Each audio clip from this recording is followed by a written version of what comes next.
Imagine warm nights, bonfires, road trips, and lake swims. Summer feels like freedom, but the darkness doesn't disappear just because the sun stays out longer. In fact, summer is when some of the most disturbing true encounters happen, when people let their guard down. Hi guys, welcome back to the channel. In today's chilling episode, we're diving into 3 real and terrifying horror stories that all took place during summertime. Whether it's a weekend getaway, a quiet small town, or a road that leads nowhere, these stories prove that sometimes the scariest things happen when everything seems perfect.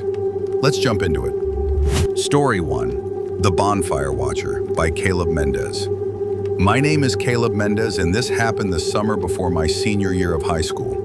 I was 17, full of teenage invincibility, and like a lot of kids that age, I was chasing one last summer adventure before the real world came crashing in. That summer, my friend Lucas invited a group of us, 5 guys total, to spend a weekend at his family's cabin out near Lake Meredith in Texas. His family owned a small stretch of private land there, tucked away in the woods, completely isolated. No Wi-Fi, no cell service, not even a neighbor within shouting distance. To us, that wasn't a downside, it was perfect. A place where we could be loud, dumb, and free without anyone watching. We packed up 2 trucks full of snacks, soda, sleeping bags, and a portable speaker, and hit the road on a blistering Friday afternoon. The sun beat down on us all the way there, and by the time we arrived at the cabin, dusty, tired, but buzzing with energy, it already felt like we'd stepped into a different world. The cabin was small but cozy. 1 main room, a kitchen, a couple of bedrooms, and a deck out back with a clear view of the woods. Beyond the deck was a fire pit surrounded by 5 old plastic chairs, already half sunken into the earth. It was the kind of setup that practically begged for ghost stories. The first night was uneventful. We grilled burgers, played cards, told stupid jokes, and stayed up way too late watching the stars. But the second night, the night I'll never forget, was different from the moment the sun went down. It was unusually quiet. Even the insects, which usually made the woods buzz like a giant hive, seemed to have taken the night off. That silence settled on us as we gathered around the fire pit, each of us roasting marshmallows, sipping warm soda, and trying to one-up each other with spooky stories. I remember it felt too still, too staged, like we were in one of those found footage horror movies and didn't know it yet. Around midnight, I noticed something. Just beyond the edge of the firelight, where the orange glow melted into deep blackness, there was something standing between the trees. At first, I thought it was a shadow cast by the fire, maybe just the silhouette of a tree, but then it moved, just slightly, enough to make me sit up straight. "Hey," I said, pointing toward the woods. "Do you guys see that?" Everyone turned to look. The fire popped and crackled in the silence. Lucas squinted, holding his hand up to block the glare. "Where?" "By that crooked tree, dead center, just beyond the light." There was a beat of silence. Then another friend, Chris, said, "Oh crap, yeah, someone's out there." It was a man, or something shaped like a man, standing completely still. He was tall, way taller than any of us. His head seemed to brush the low branches. His arms hung at his sides in a way that looked wrong. Not relaxed, but like they were weighted down. His shape was off. Too narrow at the waist, too long in the limbs. He didn't move.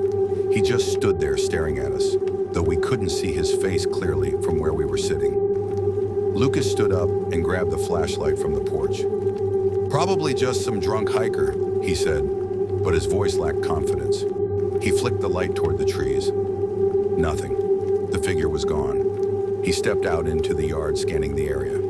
"Hello," he called. "You all right?" No answer, just silence. He came back, a little paler than when he left. "I didn't see anyone."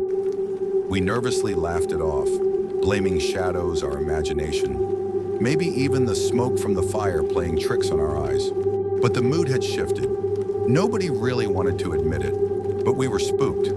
The fire that once felt cozy now cast strange, dancing shapes against the cabin wall. We ended the night early, putting out the flames and retreating inside. Everyone passed out in sleeping bags in the living room, but I couldn't sleep. I kept thinking about that figure, its shape, its stillness, the way it didn't react to us. At around 3 a.m., I got up to use the bathroom. The house was dark except for the soft green glow of the microwave clock. I walked quietly through the kitchen, yawning, until I passed the sliding glass door that led to the back patio. I glanced outside and froze.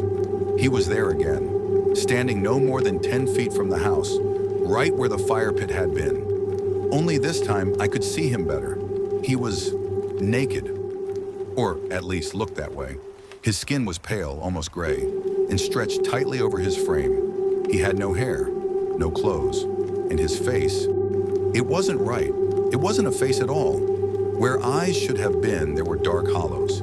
His nose looked caved in, and his mouth, it was a wide, impossibly long grin. A slit that stretched too far, filled with teeth that looked more like shards than anything human. He was staring directly at me. I stumbled backward, knocking over a chair. That sound must have jolted him because suddenly, without turning, he walked straight back into the woods. His movement was unnatural, not fast, just smooth, gliding almost, like each step didn't require effort. I rushed to wake the others. Lucas checked outside. There were no footprints, no signs anyone had been there. We left first thing in the morning. Lucas returned a week later with his dad to grab some tools they'd left behind. When he got back, he told me something that still keeps me up at night. He said there were handprints on the sliding door. Long ones, fingers too thin, too long, pressed flat against the glass like someone or something had been trying to come inside. And above those prints, written in the soot from the fire pit, was a single word, stay. But we didn't, and I never went back. Story 2, The Highway Camper by Danielle Cross. My name is Danielle Cross, and in the summer of 2019, I set off on a solo road trip across the western United States. I was 25, newly single after ending a 7-year relationship that had slowly drained me dry. I needed space. I needed clarity. So I packed up my SUV, converted the back into a little camper setup with a sleeping pad, solar lights, blankets, and storage bins full of food, and hit the road with my dog Mace, a sharp-eared German shepherd who never left my side. The plan was open. Drive until I felt like stopping, sleep where it felt safe, explore trails, and reconnect with the part of myself I'd lost trying to please everyone but me. For 2 weeks, it was exactly what I needed. I watched sunrises over empty deserts, camped beside lonely mountain trails, and listened to thunder roll over distant plateaus while sipping coffee from the front seat. Most nights, I'd park in small-town campgrounds or forest pull-offs, and once or twice at quiet highway rest stops. With Mace beside me and the doors locked, I never once felt unsafe. That was until Nevada. It was somewhere on a stretch of Highway 50, the loneliest road in America, they call it. And they're not kidding. I hadn't seen another car for over an hour, and the towns marked on my GPS were more like ghost towns than anything else. As dusk rolled in, I spotted a small, cracked sign for a rest stop ahead. It was nothing more than a wide gravel loop with 2 rusting picnic tables, an outhouse, and a tall street lamp that flickered like it was about to burn out. But it was late, I was tired, and Mace needed a break. I pulled in under the one functioning light, let Mace out to stretch his legs, and walked around the car to shake off the road haze. There wasn't a single sound, no wind, no bugs, no cars in the distance, just that too perfect silence that starts to feel loud. I climbed into the back of the SUV, rolled the windows down halfway for air, locked all the doors, and turned off the lights. Mace curled up at my feet like always. I lay there for a while staring at the ceiling, listening to the rhythmic clicks of the cooling engine and the soft sound of Mace's breathing. Eventually, I drifted off. At 3:07 a.m., I woke up, not to a sound, but to Mace growling, not barking, not whining, but growling low and deep in his throat, like something had triggered an instinct buried deep in his bones. His ears were up, body rigid, eyes locked on the small back window above my head. I whispered his name. Mace? He didn't move, just growled. I followed his line of sight to the window, and that's when I heard it. Click, click, click. 3 gentle taps on the glass. software rhythmic, like a finger. Tap, tap, tap. I sat up slowly, every muscle tensing. I didn't speak, didn't move, just listened. Another pause. Then, tap, tap, tap. I grabbed my flashlight but didn't turn it on yet. I didn't want to give away my position. Slowly, cautiously, I leaned over and peeked through the back window. At first, all I saw was black. Then a face appeared. Pale, thin, right against the glass. No expression, just staring. Their mouth was curved into a slight, eerie smile. Not friendly, not crazed, just wrong. Like they were amused to find me there. Watching, I didn't scream. I slid into the driver's seat in one slow movement, keeping my eyes on the rearview mirror, praying the doors were still locked. My hands fumbled with the keys, heart pounding so hard I thought it might burst. Mace climbed up behind me, still growling, tail down. The moment the engine roared to life, I slammed it into drive and peeled out of that rest stop, kicking gravel behind me. I drove for hours until the sky began to change from ink black to dusty blue. Only then, somewhere outside Ely, Nevada, did I stop at a gas station. My hands were shaking as I filled up. My eyes darted to every passing car and shadow. Mace wouldn't calm down either. He kept pacing in the back seat, sniffing the air, ears twitching. I decided to take a look at the back of the car. What I saw made my blood go cold. 2 handprints, clear as day, smeared into the dust and condensation on the back window. Thin, bony fingers, no gloves, no smudges from dirt or oil, just the ghost of hands dragging down the glass. At first, I assumed they were outside. Then I looked closer. One of them was from the inside. I stood there, frozen, staring at it for a full minute, heart pounding. I tried to retrace every moment. The windows were cracked, but had screen netting. The doors had been locked. Mace had been in the car the whole time. There was no way someone got in without me noticing. No way someone was inside, and then gone, without a sound. Unless they never used the doors. Unless they were already inside when I parked. That night haunts me, not just for what I saw, but for what I felt. I've never experienced dread like that before or since. It wasn't just fear of danger, it was fear of the unnatural. Fear of something that didn't move like us, didn't act like us, but watched us like it knew we were prey. After that, I didn't sleep in the SUV again, not once. I cut the trip short, skipped half my planned stops, and stayed in cheap motels with deadbolts and front desk staff who could call the cops if I screamed. I tried to laugh it off later, tell myself it was a dream, a trick of light, maybe some weirdo playing games. But deep down, I knew better. Sometimes late at night, I still hear those taps. Click, click, click. And sometimes I wake up at 3:07 a.m. with Mace sitting at the door, ears up, staring at nothing. And I wonder if I brought something home with me. Story 3, The Lake House Door by Olivia Stanton. My name is Olivia Stanton, and this happened the summer I turned 14. It was supposed to be the kind of trip you remember forever, the peaceful, happy kind. My parents rented a rustic lake house in northern Minnesota for 2 weeks during July. The photos looked like something out of a travel brochure. A little wooden home tucked between tall pine trees, with a private dock stretching out over a clear, still lake. No traffic, no neighbors, just us, the water, and the trees.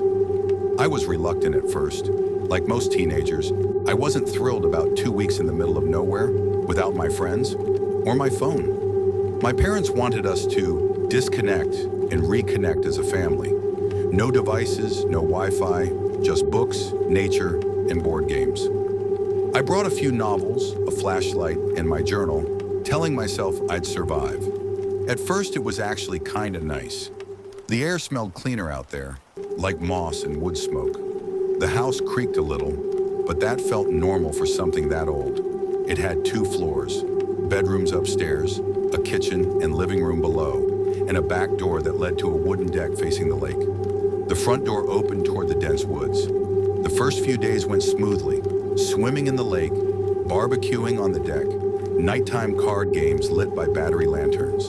The world felt slow, And for a little while, I actually enjoyed it. But the feeling didn't last. The first strange thing happened on our fourth night. I woke up around 2 a.m., thirsty, and got up to grab some water. As I made my way to the kitchen, I felt a cold breeze moving through the house. I followed it and froze when I saw it. The front door was wide open, not just cracked, not ajar, open. The kind of wide that looked like someone had just stepped in or just left. I stood there for what felt like forever, listening. The woods were pitch black beyond the doorway. No footsteps, no sound of wind or animals. Just that still air pressing in around me. I quietly shut the door, locked it, and backed away. I didn't want to wake my parents and make a scene over what was probably nothing. Maybe my dad forgot to latch it properly, or maybe it hadn't been closed all the way when we went to bed. That's what I told myself. The next morning I asked my dad about it. "Did you leave the door open last night?" He frowned. Number I locked it myself, deadbolt and all. I always do. That made me pause. I knew I'd heard the bolt click the night before, that same heavy clunk echoing through the house. But still I brushed it off, until the next night. This time I was already awake, reading under my blanket with a flashlight. I was deep into a scary story, actually, which might be the only reason I heard it. Click. That same deadbolt, unlocking. I sat up fast. The sound hadn't come from the back door. It was the front, and I hadn't imagined it. I tiptoed across the creaky floor to the stairwell landing and looked down into the hallway. The front door was open again. Wider this time. I didn't go down. I backed into my room and pulled the covers over my head like a little kid. I didn't sleep. The next morning I told my parents again. My dad was visibly unsettled. He inspected the lock, checked the hinges. Everything looked fine. That afternoon he went into town and bought a brand new deadbolt, a modern one with a double turn and internal lock. He installed it himself. We all watched. It felt like that would be the end of it, but it wasn't. That night I stayed up again, this time sitting on the top step with a blanket and a glass of water, just listening. I didn't tell anyone. I wanted to prove to myself that this wasn't all in my head. At exactly 2:07 a.m., it happened again. Click, I froze. The new lock had been turned. Then came the creak, slow, deliberate, the sound of a heavy wooden door opening inch by inch. And then, footsteps. Not hurried, not loud, but distinct. Someone, or something, was walking across the living room floor. Each step was followed by the soft, wet sound of something dragging. It reminded me of a soaked towel being pulled along hard wood, that awful sloshing noise. I clutched my glass of water so hard I almost dropped it. My eyes stayed fixed on the shadows at the bottom of the stairs, but no one came into view. I waited, held my breath, then the sound just stopped. I didn't sleep the rest of that night. I didn't even move until the sun came up. The next morning I didn't have to say a word, because my parents found footprints, muddy bare footprints that stretched from the front door to the living room rug, then disappeared. No tracks leading back outside, no sign of disturbance, just wet prints on the floor that stopped abruptly, like someone had vanished mid-step. My dad didn't speak for a long time. My mom cried. We packed that day, left a full week early. We didn't even ask for a refund. 2 weeks after we got back home, the rental property owner emailed my dad.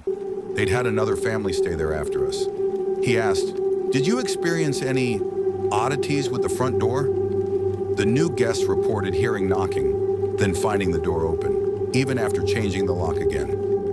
I didn't want to know more, but curiosity got the better of me. So I searched the address online. I found one obscure blog post from years earlier, an amateur ghost hunting site. They mentioned a drowning, a man who had lived there alone and had gone missing during a storm. They never found his body. Locals claimed his spirit never left the lake. That was enough for me, and yet something stayed with me after that trip. Every year around mid-July, I wake up at exactly 2:07 a.m. Sometimes I hear the faint creak of wood. Sometimes I feel the cold brush of air across my face, like a door has just opened. I always check. I walk to the front door, even in my new house hundreds of miles away. I checked the locks, I checked the floor. Once last summer, I found a single damp footprint just inside the entryway. My parents never talk about that trip, not anymore, but I remember, I always will. Because sometimes when I wake up in the dark, I feel like something's still out there, still walking, still looking for the door I locked behind it. Thanks for watching. If you like this video, please like, share, and subscribe to our channel for more creepy stories. Which of these true stories gave you a chilling experience? Let us know. Until next time, stay curious, stay safe, and remember, sometimes the scariest stories are the ones that are real.